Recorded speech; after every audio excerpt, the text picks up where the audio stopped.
Dalawang menor de edad ang arestado matapos umanong nakawa ng isang paaralan sa Santa Ana, Maynila. 3 kasama nila ang nahuli rin. Ang tinarget daw ng dalawang menor de edad, mahigit 30 government-issued laptop. Balita natin ni Jomar Apresto. Sirang pinto at charge card cabinet ang bumungad sa mga guro ng isang paaralan sa Santa Ana, Maynila nang magbalik eskwela nitong Martes matapos manalasa ang habagat at mga bagyo noong nakaraang linggo. Nilooban kasi ang senior high school faculty room at natangay ang mga gadgets sa loob nito. Sangkot umano ang dalawang binatilyo na edad 15 at 17. Ayon sa pulisya, natangay nila ang mahigit 30 laptop na inisyu ng DepEd na nagkakahalaga ng 1.2 million pesos. Sa maliit na butas na ito sa likod ng paaralan, sinasabing naglabas-masok ang dalawang sospek.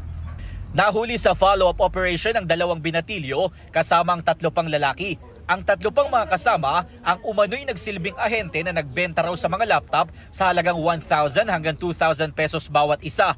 7 laptop na lang ang narecover ng mga pulis. Tinitignan ngayon ng mga otoridad ang anggulo na inside job dahil alam ng mga sospek kung anong kwarto ang papasukin nila.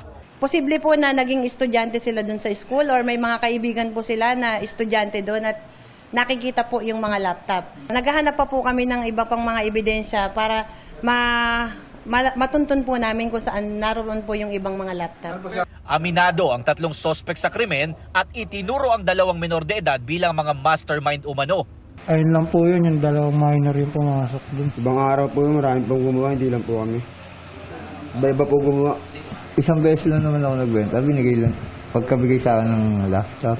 Mahaharap sila sa reklamong robbery. Dadalhin naman sa DSWD ang 2 menor de edad. Sinusubukan pa namin hingan ng pahayag ang kanilang magulang. Sabi naman ng barangay, dati nang nilooban ng paaralan dahil walang gwardya na nagbabantay roon. Due to budget constraint po yata, hindi nila nagagawa. At sinabi po namin, limitado lang po kakayanan ng barangay sa pagbabantay po dyan sa eskwela na yan. In fact, nawala na po sila ng ilang gamit dyan, nawala po sila ng mga computer set at saka po aircon, saka yung mga gamit po sa eskwelahan pong ibang gamit pa po. Sinusubukan pa namin kunan ng pahayag ang paaralan. Nagbabala naman ang MPD sa mga napagbentahan ng mga ninakaw na laptop na maaari silang makulong dahil sa paglabag sa anti-fencing law. Jomar Apresto nagbabalita para sa GMA Integrated News.